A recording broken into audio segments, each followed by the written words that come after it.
Hello friends, welcome to my channel. आज की इस वीडियो लेक्चर में हम लोग केवीएस पीजीटी इकोनॉमिक्स 2013 के बाकी के 50 क्वेश्चंस को डिस्कस करेंगे। इससे पहले के 50 क्वेश्चंस को हमने ऑलरेडी पार्ट 1 एंड पार्ट 2 में डिस्कस कर लिया है। अगर अभी तक आपने उन वीडियोस को नहीं देखा है तो उसका लिंक आपको डिस्क्रिप्शन बॉक्स में मिल जाएगा, आप पहले जाके उसे देख सकते हैं।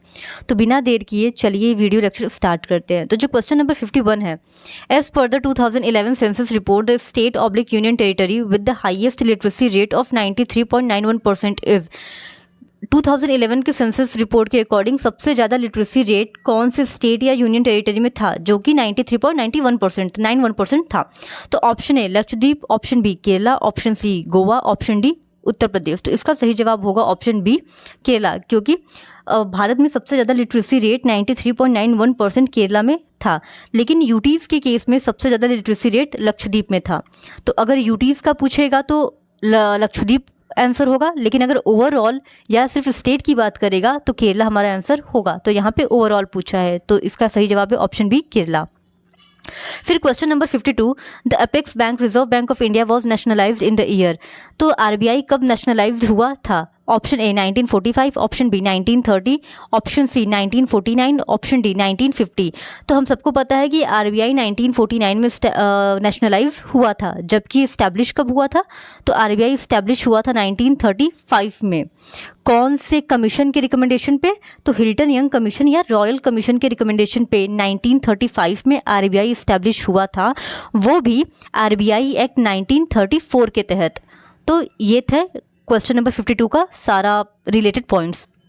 अब question number 53, who amongst the following is the most benefited from the inflation. Inflation से सबसे ज़्यादा फायदा किसको होता है? Option A government pensioners, option B saving bank account holders, option C debtors, option D creditors. तो इन्फ्लेशन से सबसे ज़्यादा फायदा होता है डेटर्स को। कैसे?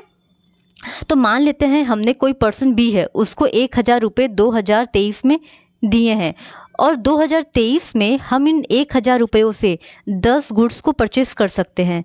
अब ये जो पर्सन बी है जिसको कि हमने 1000 रुपये दिए हैं, ये 20 साल बाद हमको ये 1000 रुपये वापस कर रहा है, लेकिन उस टाइम हम इन 1000 रुपये से सिर्फ और सिर्फ 5 गुड्स ही परचेस कर पा रहे हैं। तो हमको तो नुकसान हो गया, क्योंकि पहले हम इन 1000 रुपये से 10 गुड्स का परचेस कर पा रहे थे, लेकिन अब जब 20 साल बाद वो हमको देगा तो हम सिर्फ और सिर्फ 5 गुड्स को ही परचेस कर पाएंगे।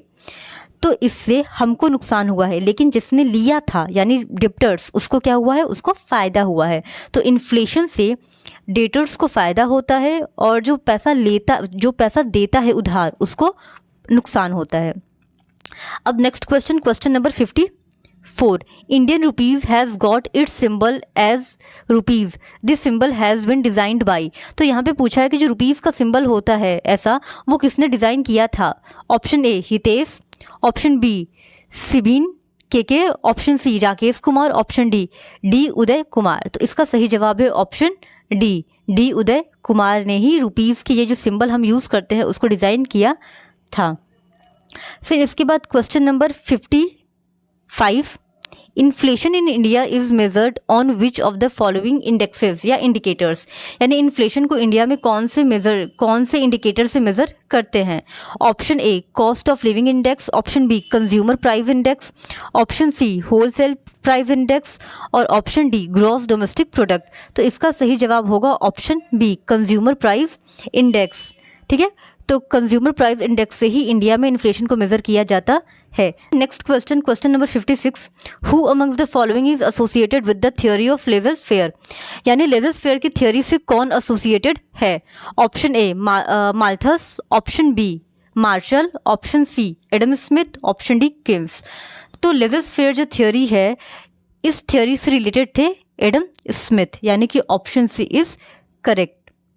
फिर question number 57, who has been appointed the governor of RBI after the retirement of SYV Reddy. तो SYV रेड्डी के बाद किसको गवर्नर ऑफ आरबीआई नियुक्त किया गया है? क्वेश्चन में ये पूछा है, तो इसका सही जवाब होगा मिस्टर डी सुब्बा राव। तो सुब्बा राव को क्या नियुक्त किया गया था? YV रेड्डी के बाद गवर्नर नियुक्त किया गया था। तो ये तो 2013 में क्वेश्चन पेपर आया था, तो वहाँ पे ये पूछा था। आज के टाइम में हमसे ये पूछ सकता है कि करंट आरबीआई गवर्नर कौन है? तो करंट आरबीआई गवर्नर है मिस्टर शशिकांत दास, जो कि 25th नंबर के गवर्नर हैं। फिर question number 58, 5-year plans in India are finally approved by which of the following bodies? यानी 5-year प्लान को इंडिया में कौन सी बॉडी अप्रूव करती है? तो इसका सही जवाब होगा option D, national development council, जिसको एनडीसी भी बोलते हैं। तो एनडीसी ही वो बॉडी थी जो कि 5-year प्लान को क्या करती थी, अप्रूव करती थी। और एनडीसी इस्टेब्लिश कब हुआ था? तो ये इस्टेब्लिश हुआ था 6 अगस्त 1952 में। लेकिन हम सबको पता है कि 5-year प्लान जो प्लानिंग कमीशन बनाता था उसको ही रिमूव कर दिया गया है और उसकी जगह अब आ गया है नीति आयोग, जो कि इस्टेब्लिश हुआ था 1 जनवरी 2015 में। तो 5-year प्लान अब इंडिया में नहीं बनता है क्योंकि इसको बनाने वाली बॉडी ही रिप्लेस कर दी गई है नीति आयोग से। तो ये था इससे क्वेश्चन नंबर 58। अब question number 59, the practice of selling goods in a foreign country at price below there domestic selling price is called. यानी जब हम किसी गुड्स को इंटरनेशनल मार्केट में डोमेस्टिक सेलिंग प्राइस से भी कम प्राइस पर बेचते हैं तो उसे क्या कहते हैं? Option A diplomacy, option B discrimination, option C dumping, option D double pricing. तो इसको ऑप्शन सी डंपिंग कहा जाता है। जब हम अपने किसी डोमेस्टिक गुड्स को इंटरनेशनल मार्केट में डोमेस्टिक मार्केट से भी सस्ते दामों पे बेचते हैं तो उसको डंपिंग बोलते हैं। तो इसका सही जवाब है ऑप्शन सी। अब question number 60, which of the following states introduced 1 kg rice for ₹1 scheme, the first of its kind in the country. यानी इनमें से कौन सा स्टेट है जो 1 kg राइस फॉर ₹1 स्कीम को चलाया था और ये इंडिया में ऐसा पहला स्टेट था? तो ये है, इसका सही जवाब होगा ऑप्शन डी, तमिलनाडु। इसी ने क्या किया था, 1 kg राइस बेचा था, का स्कीम चलाया था 1 kg राइस ₹1 में। फिर question number 61, which of the following is the India's largest public sector commercial bank at present. यानी प्रेजेंट के टाइम में इंडिया में सबसे बड़ा पब्लिक सेक्टर कमर्शियल बैंक कौन सा है? तो इसका सही जवाब हो जाएगा स्टेट बैंक ऑफ इंडिया, यानी कि ऑप्शन सी, जो कि इस्टेब्लिश कब हुआ था? 1955 में इस्टेब्लिश हुआ था। Question number 62, union budget is always presented first in. Union budget को सबसे पहले कहाँ पे प्रेजेंट किया जाता है? Option A the Lok Sabha, option B the Rajya Sabha, option C joint session of the parliament, option D meeting of union cabinet. तो इसका सही जवाब है ऑप्शन ए लोकसभा। लोकसभा में ही सबसे पहली बार जो यूनियन बजट होता है उसको सबसे पहले पेश किया जाता है। अब बात कर लेते हैं इंडिया में सबसे पहले बजट को पेश किसने किया था? तो जेम्स विल्सन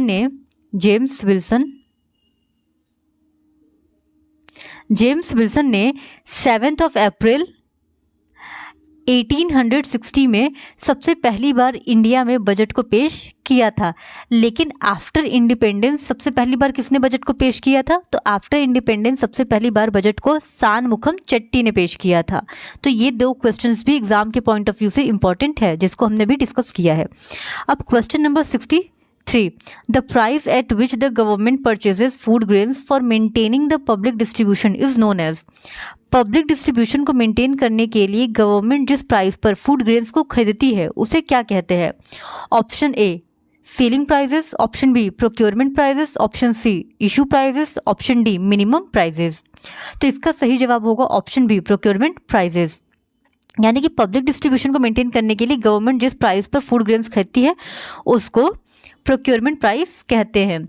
अब एमएसपी और प्रोक्योरमेंट प्राइस में बस डिफरेंस इतना है कि एमएसपी फसल बोने से पहले तय होता है, जबकि जो प्रोक्योरमेंट प्राइस होता है फसल कटने के बाद तय होता है। तो ये इन दोनों के बीच में बेसिक सा डिफरेंस है। अब question number 64, which of the following is not shared by the centre and the states. इसमें से कौन सा टैक्स है जो कि सेंटर और स्टेट के बीच में शेयर नहीं होता है? Option A sales tax, option B corporation tax, option C income tax और option D none of these. तो इसका सही जवाब है ऑप्शन ए सेल्स टैक्स। बाकी के जो दोनों टैक्स है ये दोनों ही सेंटर और स्टेट के बीच में शेयर होते हैं। अब question number 65, many workers have lost their job due to installation of computers which they do not know how to operate. This has caused. बहुत सारे वर्कर्स ने कंप्यूटर के इंस्टॉलेशन की वजह से अपनी जॉब खो दी है क्योंकि उनको नहीं पता कि कंप्यूटर कैसे ऑपरेट करते हैं। इसका रीज़न क्या है? तो option A frictional unemployment, option B voluntary unemployment, option C cyclical unemployment या ऑप्शन डी स्ट्रक्चरल अनएम्प्लॉयमेंट। तो इसका सही जवाब है ऑप्शन डी स्ट्रक्चरल अनएम्प्लॉयमेंट, क्योंकि यहाँ पे पूरी की पूरी स्ट्रक्चर में ही चेंज हो गया है। कंप्यूटर के आ जाने की वजह से जो हमारा स्ट्रक्चर था मार्केट का वो चेंज हो गया है। तो ये जो अनएम्प्लॉयमेंट है वो स्ट्रक्चरल अनएम्प्लॉयमेंट होगा। अब question number 66, which committee was constituted for the reform in tax structure? इसमें से कौन सी कमेटी कॉन्स्टिट्यूट की गई थी टैक्स स्ट्रक्चर में रिफॉर्म के लिए? तो option A Narasimha committee, option B Chelliah committee, option C Gadgil committee, option D Kelkar committee. तो इसका सही जवाब है ऑप्शन बी चलैया कमेटी। इसको टैक्स रिफॉर्म कमेटी के नाम से भी जानते हैं, जो कि 1991 में कॉन्स्टिट्यूट की गई थी। इसके अलावा जो नरसिम्हा कमेटी है ये अभी तक 2 बार कॉन्स्टिट्यूट की गई है। सबसे पहली बार ये हुई थी 1991 में और दूसरी बार 1998 में, जबकि जो केलकर कमेटी है ये 2001 में बनाया गया था। किसके लिए बनाया गया था? तो पीपीपी पे रिकमेंडेशन के लिए, यानी कि पब्लिक प्राइवेट पार्टनरशिप के लिए इसने रिकमेंडेशन दिया था। फिर question number 68, one of the problem in calculating national income currently in India is. National income को कैलकुलेट करने में जो सबसे बड़ी प्रॉब्लम है इंडिया में वो क्या है? Option A under employment, option B inflation, option C non monetised consumption, option D low savings. तो इसका सही जवाब है option C non monetised consumption, क्योंकि इंडिया में अभी भी बहुत सारे कंजम्पशन ऐसे होते हैं जिसको कि हम लोग मनी के टर्म में कैलकुलेट नहीं कर पाते। तो ये भी एक रीज़न है नेशनल इनकम को कैलकुलेट करने में जो प्रॉब्लम आती है उसका। अब question number 69, who wrote the book planned economy for India? Planned economy for India नामक की पुस्तक किसने लिखी है? Option A M Visvesvaraya, option B Sardar Patel, option C Jawaharlal Nehru, option D Mahatma Gandhi. तो प्लान्ड इकोनॉमी फॉर इंडिया लिखा था एम विश्वेश्वरैया ने, यानी कि ऑप्शन ए इज करेक्ट। अब question number 70, inflation can be controlled by. Inflation को कंट्रोल किया जा सकता है। Option A surplus budget, option B increase in taxation, option C reduction in public expenditure, option D all of these. तो इसका सही जवाब होगा option D all of these. तो इन्फ्लेशन में होता क्या है कि पब्लिक के पास पैसा ज़्यादा होता है तो वो डिमांड ज़्यादा करने लगती है, लेकिन एज़ कम्पेयर टू डिमांड उसका सप्लाई गुड्स का उतना नहीं हो पाता है। तो इन्फ्लेशन के टाइम पे गवर्नमेंट पब्लिक से अपने पास पैसा खींचना चाहती है, तो सरप्लस बजट बना के भी वो अपने पास पैसा खींचना चाहेगी, क्योंकि सरप्लस बजट बन जाएगा यानी गवर्नमेंट का रिवेन्यू ज़्यादा होगा, एक्सपेंडिचर कम होगा। तो अब पब्लिक का पैसा रिवेन्यू के फॉर्म में गवर्नमेंट के पास जा रहा है, तो ये भी सही है। Option B increase in taxation, अब टैक्सेशन इंक्रीज कर दिया जाएगा तो पब्लिक के पास से पैसा किसके पास जाएगा? गवर्नमेंट के पास जाएगा, तो इससे भी इन्फ्लेशन को कंट्रोल किया जा सकता है, तो ये ऑप्शन भी सही है। और तीसरा है रिडक्शन इन पब्लिक एक्सपेंडिचर।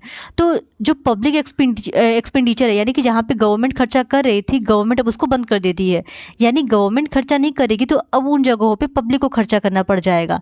तो पब्लिक का पैसा फिर से किसके पास जा रहा है? गवर्नमेंट के पास जा रहा है, यानी कि इससे भी इन्फ्लेशन कंट्रोल होगा। तो इसका सही जवाब होगा option D all of these. फिर question number 71, if GDP is greater than GNP for a country then. अगर किसी कंट्री का जीडीपी जीएनपी से ज़्यादा है तब। Option A NFIA is positive, option B NFIA is negative, option C fiscal deficit is positive, option D fiscal deficit is negative. तो हमको पता है कि जीडीपी में जब एनएफआईए को ऐड कर देते हैं तो आ जाता है जीएनपी। इट मीन्स जीडीपी से ज़्यादा बड़ा कौन होता है? जीएनपी। लेकिन अगर जीएनपी छोटा है जीडीपी से तो इसका सीधा साधा मतलब है कि एनएफआईए निगेटिव में है, यानी कि ऑप्शन बी इज करेक्ट। अब question number 72, closed economy is that economy in which. Option A only export takes place, option B money supply is fully controlled, option C deficit financing takes place, option D neither export nor import takes place. तो इसका सही जवाब है option D, क्योंकि close economy में ना तो import होता है और ना तो एक्सपोर्ट होता है। हमारा दूसरी कंट्रीज़ के साथ कोई भी फाइनेंशियल रिलेशन नहीं होता है क्लोज इकोनॉमी में, इस वजह से ऑप्शन डी इज करेक्ट। अब question number 73, which of the following was the focus area for the second 5 year plan, इसमें से कौन सा सेकेंड 5 ईयर प्लान का फोकस एरिया था? Option A agriculture, option B industrialisation, option C removing poverty, option D self reliance. तो second 5 year plan जो था उसका फोकस एरिया था ऑप्शन बी इंडस्ट्रियलाइजेशन। अब सेकेंड 5 ईयर प्लान का टाइम पीरियड क्या था? तो इसका टाइम पीरियड था 1956 टू 1961 और सेकेंड 5 ईयर प्लान को नेहरू महालनोबिस मॉडल के नाम से भी जाना जाता है। तो ऑप्शन बी हमारा सही जवाब है। अब question number 74, the Phillips curve shows the relationship between inflation and, Phillips curve inflation और किसके बीच में रिलेशन को शो करता है? तो option A the balance of trade, option B the rate of growth in the economy, option C the rate of price increases, option D unemployment. तो हम सबको पता है कि जो फिलिप्स कर्व है वो इन्फ्लेशन और अनएम्प्लॉयमेंट के बीच के रिलेशन को शो करता है। वो क्या बताता है कि जब भी किसी इकोनॉमी में इन्फ्लेशन ज़्यादा होगा तो अनएम्प्लॉयमेंट कम होगा, और जब इन्फ्लेशन कम होगा तो जब इन्फ्लेशन कम होगा तो अनएम्प्लॉयमेंट ज़्यादा होगा, यानी इनवर्स रिलेशन को बताता है फिलिप्स कर्व। ठीक है, फिर question number 75, in regressive tax system में क्या होता है? तो option A the rate of tax increases as income increases, option B the rate of tax decreases as income increases, option C the rate of tax is constant with more income, option D it bears no relation with income increases. तो regressive tax system में income के बढ़ने से, income जैसे जैसे बढ़ता जाता है वैसे वैसे टैक्स क्या होता जाता है? कम होता जाता है, जबकि प्रोग्रेसिव टैक्स सिस्टम में इनकम के बढ़ने पे टैक्स भी बढ़ता है। तो यहाँ पे हमसे पूछा है रिग्रेसिव टैक्स सिस्टम के बारे में, तो इसका सही जवाब हो जाएगा option B tax decreases as income increases, यानी कि इनकम इंक्रीज होने से टैक्स डिक्रीज होता ही है रिग्रेसिव टैक्स सिस्टम में। तो ये इसका सही जवाब है। अब question number 76, in a capitalist economy the pattern of output is determined, capitalist economy में जो आउटपुट का पैटर्न है वो डिटरमाइन होता है किसके द्वारा? Option A by demand and supply powers, option B by the central authority, option C according to the decision of the owner of the firm, option D according to customers of the society. तो जो capitalist economy होता है यहाँ पे output का जो pattern होता है वो डिमांड एंड सप्लाई से डिसाइड होता है, जबकि सोशलिस्ट इकोनॉमी में जो आउटपुट का पैटर्न होता है वो सेंट्रल अथॉरिटी डिसाइड करती है। तो यहाँ पे हमसे पूछा है कैपिटलिस्ट इकोनॉमी के बारे में, तो इसका सही जवाब हो जाएगा option A by demand and supply power से, जिसको मार्केट पावर भी बोलते हैं। अब question number 77, which of the following is not a flow concept, इसमें पूछा है कि निम्नलिखित में से कौन सा एक फ्लो कॉन्सेप्ट नहीं है? Option A production, option B capital, option C investment, option D consumption. तो फ्लो कॉन्सेप्ट क्या होता है पहले हम लोग इसको समझ लेते हैं। तो ये जो फ्लो कॉन्सेप्ट होता है ना, ये किसी भी वेरिएबल को ड्यूरिंग अ पीरियड मेज़र करता है, यानी over a period of time measure करता है, जबकि स्टॉक कॉन्सेप्ट की भी किसी भी चीज़ को पॉइंट ऑफ टाइम पे मेज़र करता है। स्टॉक करता है पॉइंट पे, जबकि ये जो फ्लो कॉन्सेप्ट होता है ये पीरियड पे मेज़र करता है, over the period of time. तो यहाँ पे हमसे पूछा है कि इसमें से कौन सा फ्लो नहीं है, इसका मतलब कि हमको स्टॉक बताना है।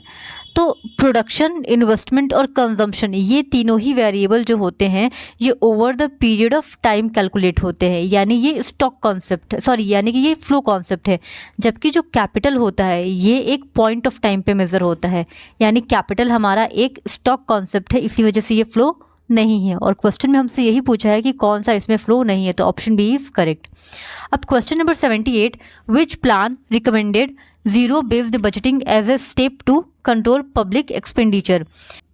इसमें क्वेश्चन में पूछा गया है कि किस 5 ईयर प्लान में जीरो बेस्ड बजटिंग को रिकमेंड किया गया था पब्लिक एक्सपेंडिचर को कंट्रोल करने के लिए। तो इसका सही जवाब हो जाएगा ऑप्शन सी 7th प्लान, यानी 7th 5 ईयर प्लान। तो जीरो बेस्ड बजटिंग में इनकम एंड एक्सपेंडिचर दोनों ही एकदम जीरो से स्टार्ट होता है हर साल, ठीक है। तो इसको दिया किसने था सबसे पहली बार? तो इसको सबसे पहली बार दिया था 1970 में पीटर पाइनर ने, बाय पीटर इन 1970 में, ठीक है। तो ऑप्शन सी इज करेक्ट। अब question number 79, the sum of MPC and MPS must be equal to. MPC and MPS का जो सम होगा वो किसके इक्वल होता है? तो एमपीसी प्लस एमपीएस का जो सम होता है वो 1 के इक्वल होता है, ठीक है। तो ऑप्शन बी इज करेक्ट। अब question number 80, all revenue received, loan raised and money received in repayment of loans by the union government go into। Government जितना भी रेवेन्यू रिसीव करती है, लोन रेज करती है या जो उसको रिपेमेंट ऑफ लोन मिलता है वो गवर्नमेंट के किस अकाउंट में जाता है? तो वो जाता है कंसोलिडेटेड फंड ऑफ इंडिया में, यानी कि ऑप्शन सी इज करेक्ट। जबकि कॉन्टीजेंसी फंड ऑफ इंडिया में जितने भी इमरजेंसी के काम होते हैं उसके पैसे जाते हैं, यानी कि ऑप्शन बी हमारा आंसर नहीं होगा, option C is answer of our question। अब question number 81, if an economy is in equilibrium at a point where plan to save and to invest are equal, then government expenditure must be। एक economy equilibrium पर है जहां saving equals to investment है, तो public expenditure होना चाहिए, तो वहां पे पब्लिक एक्सपेंडिचर गवर्नमेंट इनकम के इक्वल में होना चाहिए, यानी कि ऑप्शन बी इज करेक्ट। अब question number 82, The balance of payment comprises option A current account of goods and services only, option B a capital account of financial assets only, option C official settlement accounts only, option D all of these। तो हम लोगों को पता है कि balance of payment में ऊपर की तीनों ही चीज़ें इंक्लूड होती हैं, यानी कि ऑप्शन डी इज करेक्ट। अब question number 83, Which of the following is correct regarding the gross domestic saving in India? Gross domestic saving को लेकर इसमें से कौन सा स्टेटमेंट सही है? तो option A contribution of the corporate sector is the largest, option B contribution of the government sector is the largest, option C contribution of the household sector is the largest, option D none of these। तो India में gross domestic saving में सबसे ज़्यादा contribution होता है household sector का, तो option C is correct. अब question number 84, from the following data calculate personal disposable income. ये जो डेटा दिया है वो है उसके थ्रू हमको पर्सनल डिस्पोजेबल इनकम को कैलकुलेट करना है। तो पर्सनल डिस्पोजेबल इनकम का फॉर्मूला होता है personal income minus direct tax, फिर minus miscellaneous receipts of the government, miscellaneous receipts from the government, यानी कि इसको हम जब कैलकुलेट करेंगे तो हमारा आंसर आएगा 68,700 करोड़, यानी ऑप्शन ए इज करेक्ट। अब question number 85, saving is a function of, saving किसका फंक्शन होता है? तो हम सबको पता है कि सेविंग इनकम का फंक्शन होता है, यानी ऑप्शन डी इज करेक्ट। अब question number 86, the agency estimating the national income of India is, वो एजेंसी जो नेशनल इनकम को कैलकुलेट करती है इंडिया में वो है option A Reserve Bank of India, option B Planning Commission, option C Ministry of Finance, option D Central Statistical Organisation. तो India में नेशनल इनकम को सेंट्रल स्टैटिस्टिकल ऑर्गेनाइजेशन यानी कि CSO मेजर करता है, यानी ऑप्शन डी इज करेक्ट। अब question number 87, the term Hindu rate of growth refers to 3.7% per annum growth rate achieved by the Indian economy over the first 6-5 year plan, the term was coined by. तो question में हमसे ये पूछा है basically कि Hindu growth rate जो term है वो किसने दिया था, जिसमें कि फर्स्ट 6-5 ईयर प्लान में जो पर एनम ग्रोथ रेट था वो 3.7% था, तो ये दिया था राज कृष्णा ने, यानी कि ऑप्शन सी इज करेक्ट। अब question number 88, Which of the following statement of relationship of national income, consumption and investment in the famous model of Keynes is correct? तो किन्स के मॉडल में जो रिलेशनशिप है इनकम में, consumption में, investment में, वो कौन से स्टेटमेंट से हमारा पता चल रहा है? तो इसका सही जवाब है ऑप्शन सी, क्योंकि किन्स का कहना था या तो हमारा जो इनकम है वो कंजम्पशन में खर्चा होगा या तो इन्वेस्टमेंट में, यानी कि कंजम्पशन प्लस इन्वेस्टमेंट होता है इनकम के बराबर, तो ऑप्शन सी इज करेक्ट। अब question number 89, stagflation refers to, stagflation किसको रिफर करता है? तो option A recurring booms and depreciation in the economy, option B fluctuations in autonomous investment, option C low inflation rate and high economic growth, option D high inflation rate and slow economic growth. तो stagflation एक ऐसा condition होता है जिसमें कि inflation तो high होता है लेकिन जो इकोनॉमिक ग्रोथ होता है वो बहुत ही लो होता है, इसका मतलब option D is correct, high inflation rate and slow economic growth. अब question number 90, the consumer surplus can be defined as, consumer surplus को डिफाइन किया जा सकता है option A extra unit of a commodity bought, option B surplus commodity left after consumption, option C difference between actual price paid and maximum price consumers are willing to pay, option D total consumer satisfaction. तो हम सबको पता है कि consumer surplus जो price हम देने को रेडी हैं वो और जितना एक्चुअली में हम पे करते हैं उन दोनों के बीच का डिफरेंस होता है। मान लीजिए हम 10 रुपये किसी चीज़ को देने को तैयार है, लेकिन वो चीज़ हमको 8 में ही मिल गई, तो हमारा सरप्लस कितने का हुआ? 2। तो यही है कंज्यूमर सरप्लस। ये जो 2 रुपये हमने बचाया है ना, ये कंज्यूमर सरप्लस है। तो ऑप्शन सी हमारा सही जवाब हो जाता है, क्योंकि इसमें यही लिखा है कि actual price paid and maximum price consumers are willing to pay के बीच का डिफरेंस ही कंज्यूमर सरप्लस होता है। अब question number 91, the open market operations refers to the sale and purchase of dash by the RBI. Open market operation किसके purchase and sale जो RBI करता है को रिफर करता है? तो option A foreign exchange, option B gold, option C government securities, option D none of the above. तो RBI जो गवर्नमेंट सिक्योरिटीज़ को परचेज एंड सेल करता है उसको ही ओपन मार्केट ऑपरेशन के नाम से हम लोग रिफर करते हैं, यानी कि option C is correct. Question number 92, bank rate is.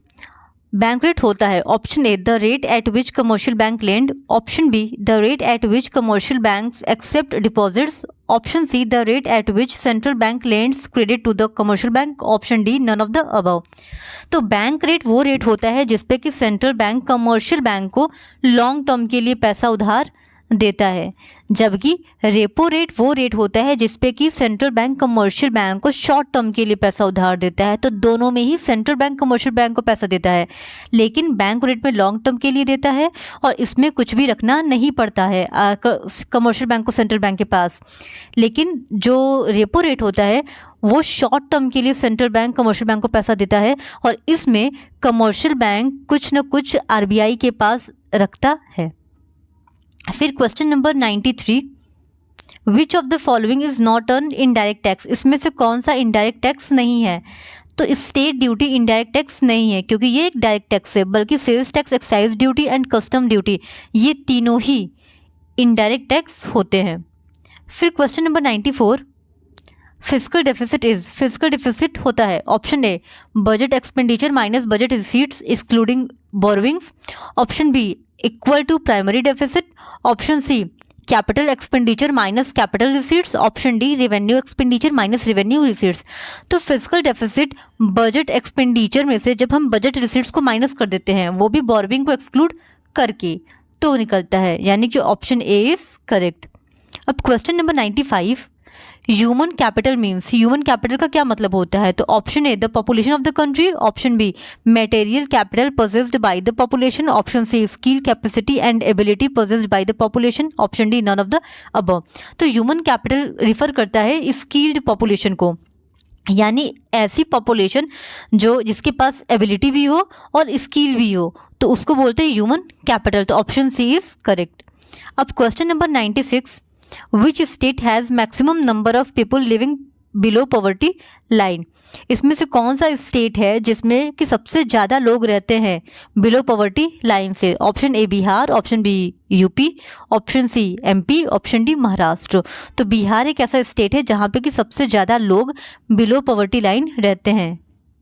फिर question number 97, the method by which CSO estimates the national income is.